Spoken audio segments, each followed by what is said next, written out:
Bienvenidos amigos a Sin Estrenos, este es el primer programa, podcast, y tengo el honor, el placer de presentar a dos grandes amigos cinéfilos, a Andrés Mantilla y a Carlos Merino, dos amantes del séptimo arte, y con la reciente estrenada película, después de 30 años, Blade Runner 2049, vamos a hablar sobre esta película, qué tal nos pareció, será mejor que la primera y muchas cosas más, así que empecemos. Carlos, Andrés, ¿qué tal les pareció Blade Runner 2049? Yo pienso que debemos empezar por Andrés, porque tiene una percepción bien interesante de la película, en la cual podemos discutir. Fui a ver la película del estreno, me parece que era el día jueves, jugó Perú con Argentina. Estaba más preocupado por llegar a tiempo al cine, pensé que iba a estar abarrotado de personas. No ocurrió así, solo fuimos 14 personas, de las cuales dos abandonaron la sala. Son más o menos, creo que un poco más de 2 horas. Terminó la película, me sentí sorprendido por un giro que tiene. No obstante, no me pareció una obra maestra, ni tampoco que esté en el mismo nivel de calidad que la primera, porque las cuestiones que aborda, como son la soledad, la búsqueda del individuo, no llegan a alcanzar el nivel que tuvo la primera. Es una película que he disfrutado, me ha gustado la fotografía, la música, pero creo que no he llegado a disfrutar cabalmente, no la llegué a disfrutar tanto como disfruté la primera. Bueno, yo sí la he disfrutado, lo he vivido. Es como les comentaba, ¿no? Ujú. Antes de empezar aquí la grabación. Para mí es ya Blade Runner una película mucho más grande, ¿no? Es como Ben-Hur, son 4 horas y no la cuentas como dos películas, sino es una sola completa, ¿cierto? Para mí no es un Blade Runner 2 o 2049, como quieras llamarlo. Es Blade Runner, la segunda parte que por fin he podido observar 30 años después. La ¿Ya? complementación. Sí, es decir, yo me he sentido de esta manera, ¿no? Vi la película a medias en VHS y lamentablemente no pude terminar de verla y he podido recién hacerlo 30 años después. Me parece genial, genial, es una excelente continuación, es muy buena, muy buena. Son muy pocas las películas que llegan en una segunda parte a no solamente llegar a captar la atención eh, de obviamente de alguien que espera pues un trabajo de un nivel similar o superior, ¿no? Después de observar una primera película, eh, yo me he sentido así, ¿no? Realmente he disfrutado ese momento, ese espacio. Claro que así como Andrés he disfrutado la fotografía, sí es cierto, se tocan ejes temáticos comunes, como por ejemplo el de la soledad y la deshumanización obviamente de la sociedad, pero ha ido más allá, ¿no? Eh, ha ido más allá. De alguna manera, no solamente ha jugado con la nostalgia, porque se vuelven a presentar personajes clásicos, ¿no? Está Edward James Olmos, nuevamente, ¿no? Con su personaje, aparece Sean Young, joven, Ajá. ¿cierto? Como todos la hemos querido y deseado, y más allá de Harrison Ford, ¿no? Del gran Blade Runner original. La historia es muy interesante, con giros inesperados. Eh, Afortunadamente aún tenido en cuenta Vangelis. Y Hans Zimmer también lo ha hecho muy bien, ¿no? Sí. En su contraparte, en su complemento musical. Sí, la considero una muy buena segunda parte. El Padrino fue muy buena y la segunda parte fue mejor. Terminator 2. Terminator 2, sí, también, claro. De hecho, son muy pocas las películas que llegan a tener una segunda parte de gran calidad. Y para mí esta, definitivamente, pues sí, sí lo es, ¿no? Aquí yo sé que difiero un poquito con Andrés, pero sí me ha gustado, me ha Creo que gustado. Andrés no está en la emoción para disfrutar la película. No sé, tal vez sea el contexto. Coincido bastante en que hay buenas segundas partes como El Padrino, pero este segundo Blade Runner 2049, quizás no sorprende tanto porque esa búsqueda ya la habíamos visto en la primera. Eh, Ahora también hay otro detalle, que en la primera es la búsqueda de la réplica por su creador, que puede ser una metáfora de nosotros, que en la segunda parte ya no hay esa búsqueda, sino es develar el hecho de un milagro, el hecho de que una réplica haya podido reproducirse, pero ya ese sentido de la búsqueda de la humanidad, bueno, ya no sorprende tanto en la segunda como sí en la primera, cuando el Blade Runner está a punto de caer y es salvado por una réplica y luego la réplica muere y la palomita vuela, la música de Vangelis, ese es un momento orgásmico. Yo por eso menciono que es una gran película, es decir, yo no la separo como Blade Runner 1 o Blade Runner 2. Por eso yo digo que por fin encontré el cassette de VHS que me permite ver cómo termina la película. Se podría decir que es como El Señor de los Anillos, la ves como las tres, una sola gran película. Aunque podrías encontrar algunas diferencias, ¿no? Por ejemplo, en las dos torres básicamente es el Señor de los Anillos, guerra, guerra, guerra, ¿no? Claro. Total enfrentamiento. Se parece un poco más el retorno del rey a la comunidad del anillo, un poco más, ¿no? Sí, podríamos verlo de esa manera, o como Ben-Hur, ¿no? Es una gran película ya de 4 horas, como Los 10 Mandamientos, es una película de 3 horas y media. Ahora veo Blade Runner de esta manera, ¿ya? Y es por eso que nos sorprende lo que menciona Andrés, que estamos hablando aquí sobre cómo alguien, en este caso pues un ser creado por el hombre artificial, pues busca ser humano, ¿no? Porque es un eje temático que se repite y es común, y es por eso que la historia no terminó con Harrison Ford huyendo con Sean Young. También, bueno, viendo las 8 versiones que ha tenido la primera película. O sea, claro. La primera fue con ese final que Harrison Ford se iba con Rachel en el carro y con la voz en off explicando toda la película. O sea, básicamente explicándole a la audiencia, al público. Porque había un narrador, claro, en la primera parte, lo cual no ocurre en esta segunda, ¿no? Exacto.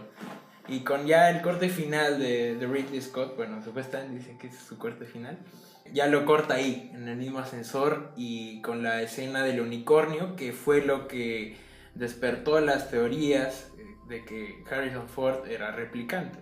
Entonces en esa segunda parte, no sé si queda bien claro eso, si es que es un replicante, por la cuestión que los replicantes no duran más de 4 años, como lo plantean en la primera parte, entonces...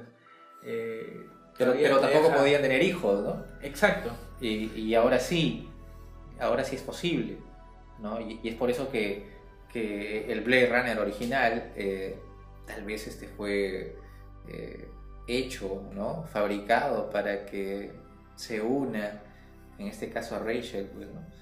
Y lleguen a tener el primer hijo artificial, ¿no? Llega a concebir, ¿no?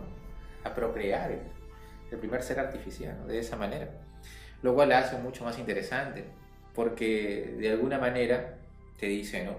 A esto vamos a llegar, y por eso menciono lo de la crítica a la sociedad postmoderna, ¿no?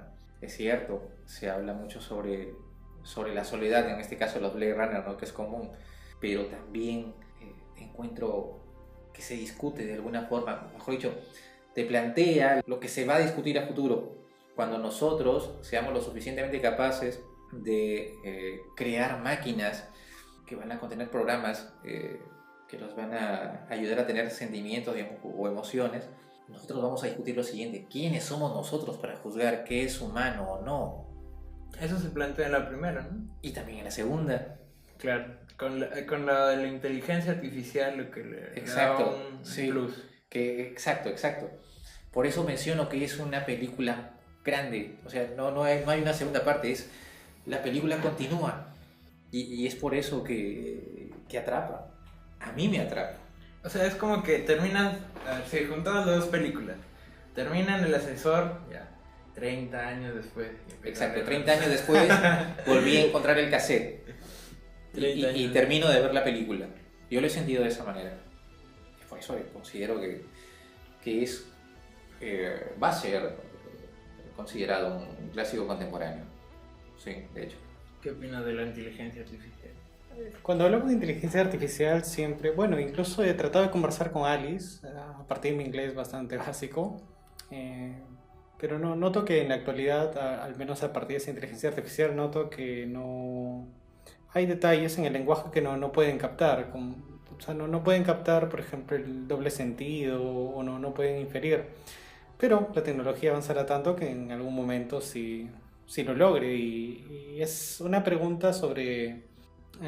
la pregunta más clara sobre la humanidad está en Yo Robot. ¿Recuerdan la escena en la que está el robot prisionero y el detective le dice, puedes crear, puedes soñar? Y el robot en esa historia efectivamente lo podía hacer.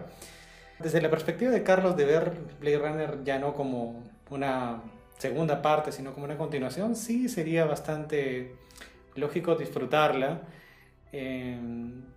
Y valorarla como un gran clásico contemporáneo, tal vez.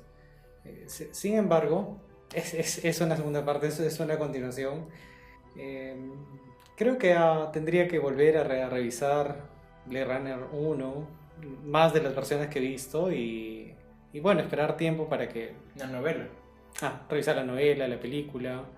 Y esta segunda parte, no sé, definitivamente tengo que volver a verla. No creo que se quede en una sola... No puede quedarse en una sola vista. Creo que eso, me comprometo frente a ti, Carlos, a continuar mi búsqueda de... En off te comprometes. Pero ¿saben qué? ¿Saben por qué también me ha gustado? Yo he encontrado referencias, por ejemplo... no solamente bíblicas, ¿no? Que lo conversábamos aquí hace un ratito, ¿no? Cuando el diablo, Satán, tienta a Jesús en el desierto, que en este caso vendría a ser el personaje Jared Leto tentando pues, a Harrison Ford. ¿Y ese es de Saramago? No, esa es la Biblia. Pero también lo toma. Saramago, claro, en el Evangelio según Jesucristo, sí. Ya. Sí. No solamente encuentro esto aquí, ¿no? Ofreciéndole pues ser feliz finalmente pues al buen Harrison Ford, ¿no? A este policía retirado con la mujer a quien tanto amó, ¿no? Curiosamente ama a una mujer artificial. No solamente encuentro esa referencia en la Biblia, también vi a los X-Men y el clásico tema de cómo se discrimina a los mutantes. En este caso los discriminados eran los replicantes. Los replicantes que habían sido mejorados, perfeccionados para no generar daño en la humanidad. Sí, eso me llamó la atención porque, o sea, en la época de Rick Deckard, 30 años antes, cazaban a los replicantes por el mismo hecho que se estaban rebelando. Ajá. Claro. Entonces, ya 30 años después, crean más replicantes que maten replicantes. Por eso la primera escena, ¿no? ¿Qué se siente matar a alguien? Intenta decir eso, ¿no? A alguien de tu misma raza, aunque no sé, podríamos cuestionar aquí el concepto de raza, ¿no? Porque son creaciones, finalmente son máquinas que pretendían ser humanos, que deseaban ser humanos. Sí, yo encuentro, y se ve, ¿no? Durante el desarrollo de toda la película, cómo el personaje de Ryan Gosling, K, es constantemente discriminado. Y no solamente discriminado, se le hace ver como que es un ser inferior, a pesar de ser más fuerte, ¿no? A pesar de estar preparado para enfrentar al mundo entero, pero se le hace ver constantemente que es un ser inferior. Y la soledad que se maneja a lo largo de la película. Claro. Y aquí también me recuerdo otra película, She. Her. Her Con Scarlett Johansson y... Ya, ok. Joaquín Phoenix. Sí, Joaquín Phoenix. Una escena en particular es idéntica. Ya. Como él se enamora de su Siri, ¿no? Vamos a llamarlo. De su Siri. Lo vuelve a ocurrir. Yo me enamoré también. Si es que ya no está pasando, exacto. Si es que ya no está pasando. Y es eso lo que le conecta. Lo que al menos a mí me conecta, ¿no? Veo que teniendo en cuenta todo esto y más, obviamente, no solamente el director Villeneuve, sino Ridley Scott, porque es productor. ¿Qué hubiera pasado si Ridley Scott dirigía esta secuela? tal vez iba a hacerla muy parecida a la primera y ese habría sido el error. Teniendo en cuenta lo que hizo en Alien Covenant. Ajá. Ajá. Tal vez, Lincoln. tal vez, digo, ¿no? Pudo haber sido un error. Y lo que hemos visto ahora no solamente es un tributo a Blade Runner, sino la continuación de alguien que no solamente venera la primera película, ¿no? Su sucesor, Sí. su digno sucesor. Sino que intenta llevarla por ese mismo ritmo, ¿no? Yo creo que, o sea, Blade Runner 2049 es una película de Villeneuve. O sea, tú la ves y es Villeneuve, es su estilo. Pero respeta tanto la esencia de la primera que no te la crees. Dices, Claro. ok, esta es una fusión muy extraña de dos directores, Claro. pero en realidad no, es Villeneuve. Sí, está la música, está Exacto. Vangelis, está Atari. Atari en estos tiempos, ¿no? Que podría... Andrés, ¿a quién podría imaginar en lugar de Atari como marca, no? No podría imaginarse. No, pero digamos, otro director probablemente habría pensado en, no sé, en PlayStation, O una de las... de en la- Nintendo, por claro. ejemplo, ¿no? Nintendo Wii. No, aquí respeta lo que en su momento se planteó, que Atari iba a ser una gran empresa, pues, del futuro. Lamentablemente eso no ocurrió, ¿ya? Pero aquí Pero él sí respeta la idea original, ¿no? Y es lo que conmueve y agrada realmente. Y bueno, algo de esta segunda parte que también es un poco innovador es ver el mundo de Blade Runner de día. Porque creo que la primera es de noche nomás y supuestamente la última escena que se borró. De noche, con mucho humo, Claro, con o sea, lluvia. todo ese ambiente lúgubre, Ajá. y creo que ahora lo expande más. Se va a otras áreas para explorarlas, como es el caso El del desierto. Claro, del desierto, donde encuentra a Rick Deckard, también donde se ven los niños, que son humanos, ¿no? Si estamos Sí, hablando, son humanos. son humanos, porque pensé que eran replicantes, pero los replicantes ya están ya desde adultos, ¿no? Y es chévere, ¿no? Que expandan el universo de Blade Runner. Aunque alguna teoría por ahí era que Blade Runner y Alien estaban en el mismo universo, yo... Pero No, sería muy interesante. Sería ¿no? muy interesante que... Sería muy interesante.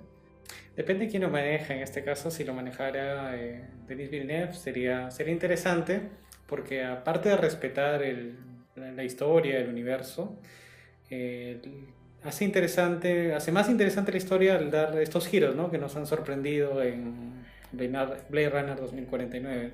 Ese giro que creo que todos han caído, ¿no? Nadie lo ha previsto.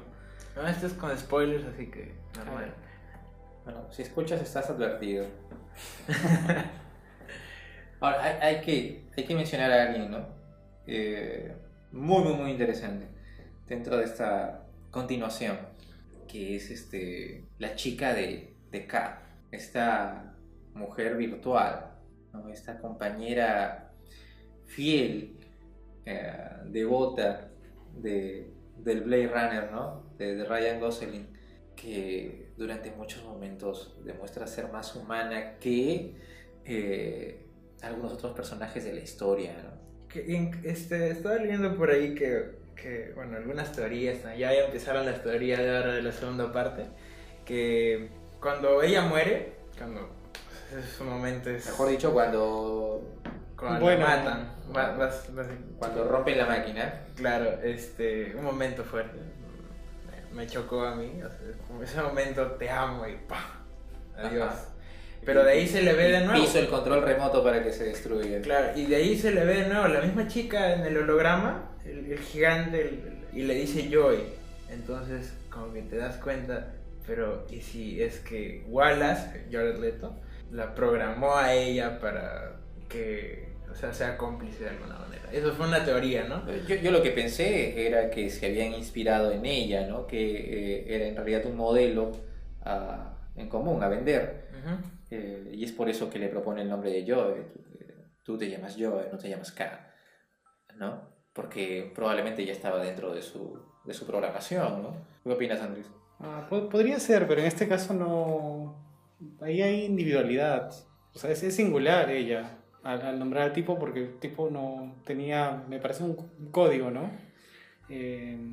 Lo que es interesante en este personaje es que evoluciona, siendo una aplicación, o sea, algo virtual, evoluciona. Un ser que solamente podía vivir en una habitación, ¿no? Claro.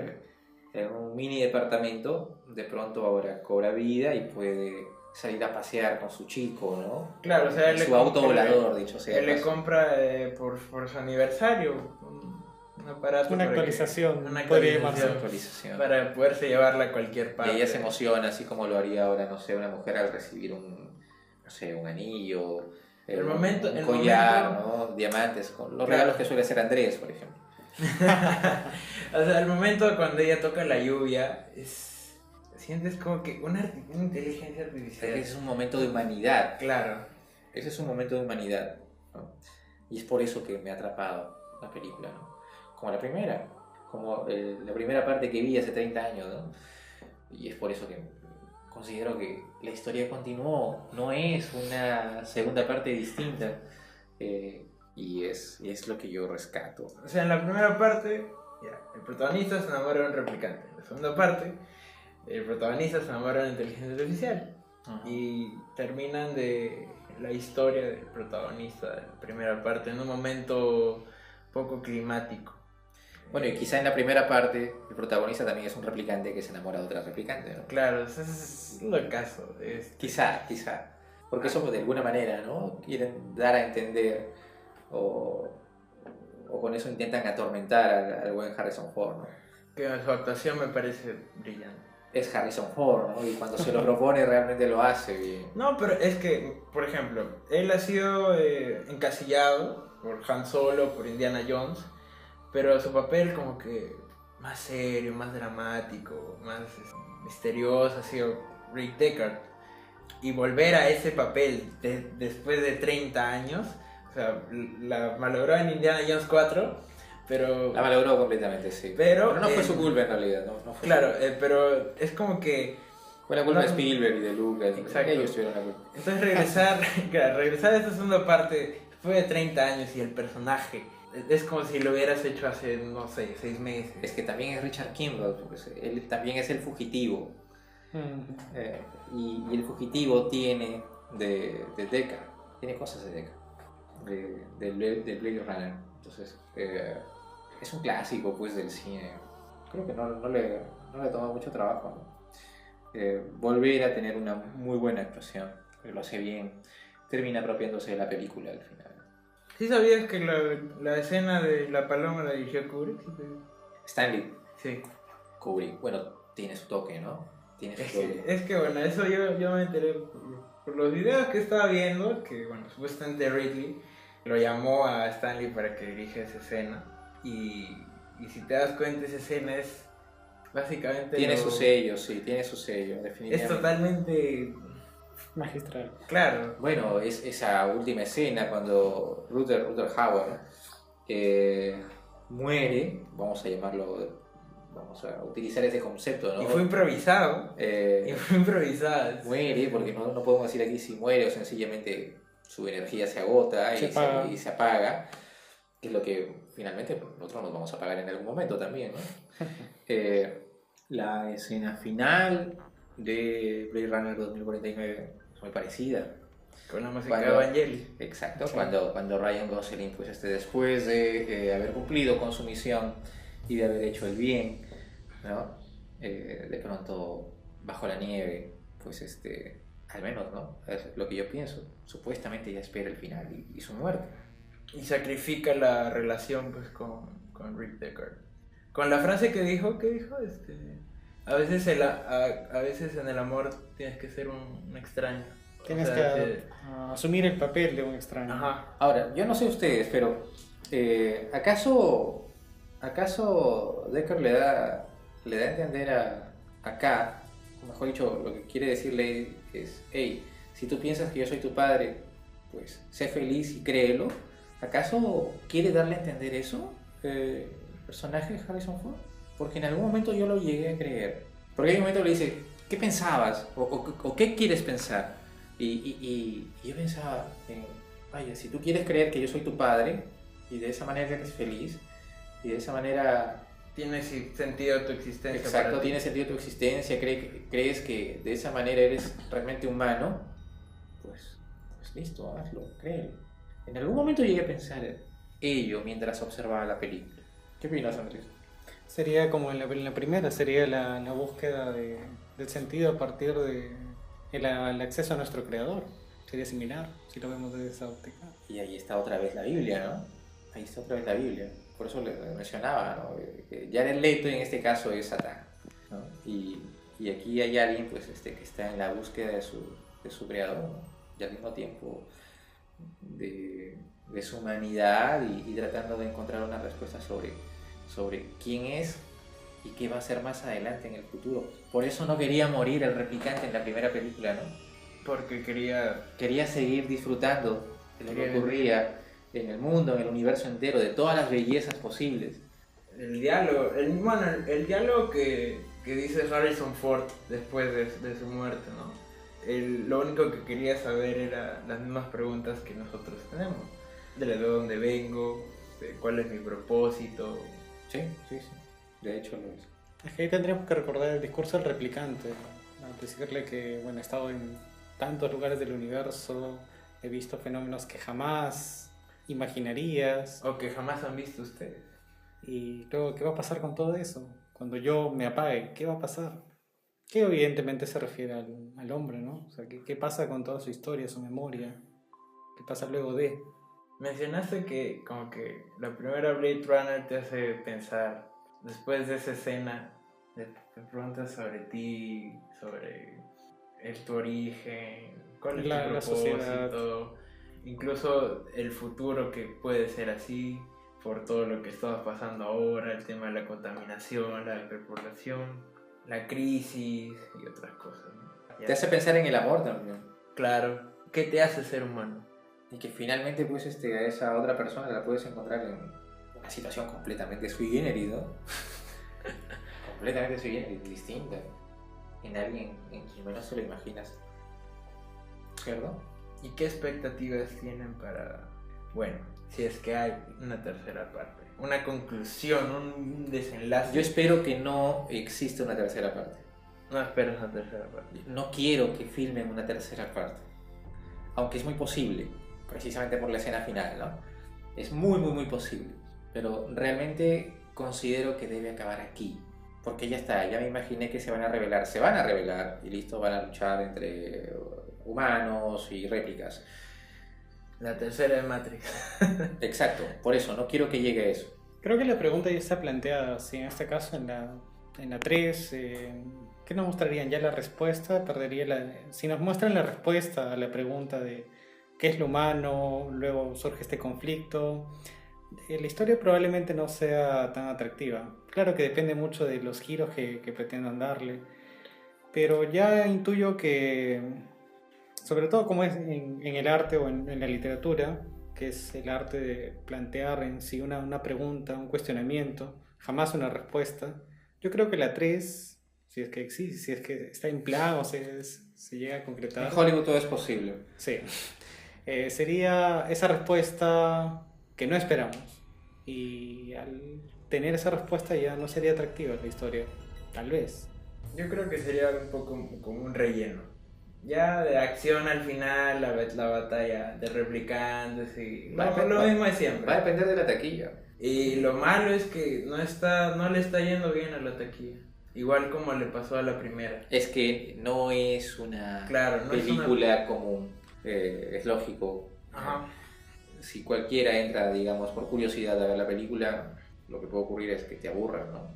Claro, lo mencioné en mi crítica sin spoiler, que en los trailers te lo pintan como una pela así un poco comercial, de acción, de ciencia ficción. Pucha, qué chévere, está Harrison Ford, Ryan Gosling. Entonces cuando ya vas a ver la película es una cachetada porque no te vas a esperar algo que no vas a saber apreciar. Es como todo el mundo habla de Platón, ¿no? Pero a ver, lee uno de sus libros y resístelo, pues. Exacto. No todos pueden hacerlo. Necesitas tener, quizás no voy a decir una cantidad de lecturas o una cantidad de películas encima, pero sí tienes que tener las ganas de conocer algo nuevo. y la gran mayoría observa en realidad historias comunes, Sí, constantes claro. y repetitivas, ¿no? Predecibles, sobre todo. Predecibles. Y esta película no lo es para nada. Desde el principio, ¿no? Desde hace 35 años atrás, en 1982. Para nada predecible. Bueno, ya para concluir este genial, espectacular, asombroso podcast. Carlos, si tuvieras que calificar a Blade Runner 2049 de la estrella del 1 al 5, ¿cuánto le das? Le doy un 4. Un 4. Sí. Me parece un poco larga. Por ese aspecto nomás. Algunas partes, algunas escenas podríamos eliminar después, el resto cumple. La actuación de Ryan Gosling es buena también. Sí, me encanta. ¿Has visto Drive? Sí. Ryan Gosling es un muy buen actor. Es un muy buen actor. Y este ha sido un Blade Runner distinto, ¿no? Porque el interpretado por Harrison Ford tenía un carácter mucho más fuerte. Este es un Blade Runner algo más depresivo. Claro, son completamente distintos. Y se relaciona bastante, se relaciona muchísimo con, lamentablemente, con una característica de esta sociedad actual, ¿no? Hoy en día existen personajes mucho más depresivos que antes. Y Ryan Gosling lo encarna. Y es por eso que considero que ha hecho un muy buen trabajo. Bueno, no sé si sea digno del Oscar o de algún otro premio. Yo creo que va a estar muy bien nominado. Pero sí ha hecho un buen trabajo. Sí, me gustó. Andrés. Considerando Odisea en el espacio como 5, a esta película de Blade Runner 2049 le daría una calificación de 3 porque hay partes prescindibles. No obstante, yo de todas formas iría a verla otra vez por disfrutar del giro narrativo, cómo se va configurando, disfrutar evidentemente de la música y analizar pues cómo estos personajes evolucionan, cómo retomar una historia, continuarla y mantener la esencia de los personajes. Eso sí me atrae bastante. Bueno, yo sigo con mi calificación de 4 estrellas y media. Por eso también que es muy larga. Y me hubiera gustado un poco más la aparición de Jared Leto para conocer un poco más del personaje. Incluso hay 3 cortometrajes que no los vi. Cierto, sí, es verdad. Sí, hay uno que se centra en él. Hay otro que se centra en Dave Bautista, el personaje que muere al principio. Y el otro es animado, que cuenta lo que es el apagón, que lo menciona Harrison Ford en la escena del bar. Lo que genera también ese escenario apocalíptico, ¿no? Ajá. Entonces, no los he visto, pero creo que habiendo visto esos 3 y de ahí ver Blade Runner con más material. Como un buen libro, esta ha sido una primera lectura. Hay que releer para encontrar más. Ojalá nos invites a un verso, Gerardo, en Sin Estrenos. Sí, próximamente. Los versos. Bueno, muchísimas gracias. Ha sido un tiempo único. Hace tiempo que quería hablar esto. Porque cuando vi Blade Runner, la 1, la vi le dije a mi mamá, hay que ver una pela, está Harrison Ford. A los 5 minutos se durmió como en Annie Hall, lamentablemente. Mi mamá es de comedia romántica, ¿no? Pero bueno, uno tiene que vivir con eso cuando le encanta el cine. Pero está bien, hay películas románticas. Claro. Que son muy agradables, ¿no? Bueno, yo tengo un top como es Los Puentes de Madison. Los Puentes de Madison y antes de, la trilogía de antes de. De ahí Richard Linklater. Y bueno, eso básicamente. Los Puentes de Madison. Claro. Interesante. Clint Eastwood. Meryl Streep. Esa pela me deprimió una semana. Bueno, podemos dedicar otro podcast a Los Puentes de Madison. Más adelante. Me encantó, pero obviamente me da ganas de verla una y otra 1000 veces porque es una experiencia única. Yo creo que te hace la fotografía con la música, la narrativa, los personajes, cómo se desarrollan, el giro, toda la hace genial. Y sobre todo que hay un poco de nostalgia con la primera parte, entonces con todos esos aspectos quizás pudieron sintetizar algunas escenas, como dices, y con eso hubiera quedado espectacular. Creo que sí. Así que muchas gracias nuevamente. Gracias a ti, Gerardo. A ti, Gerardo. Y espero hacer otros podcasts, no sé, cine negro, cine de terror, cine clásico. muchas Cine en cosas. general. Cine en general, el cine es amor. Yo amo el cine. Así que, chicos, no se olviden de suscribirse. Si les gustó el video, denle like, comenten qué les pareció Blade Runner. Si los confundió, si no lo entendieron, si no vieron la primera, si no saben cuántas versiones hay de la primera. Todo pueden comentarlo abajo en la caja de comentarios. Y si tienen amigos que les encanta el cine, les gusta Blade Runner, pueden compartirles este podcast. Y bueno, van a conocer un poco más sobre la película y lo que guarda dentro de ella. Así que, Y a Sean Young. y a Sean Sean Young. Young. Quien pudo ser Gatúbela y Vicky Vale en las películas de Burton. Estas de Batman. Pero ganó Michelle Pfeiffer. Sean Young. Sean Young. Sí. Chicos, nos vemos en el próximo video de Cine Estrenos. Yo soy Gerardo Charri, les mando un gran abrazo, así que disfruten del buen cine y vean por favor Blade Runner 1 y 2. Bye bye.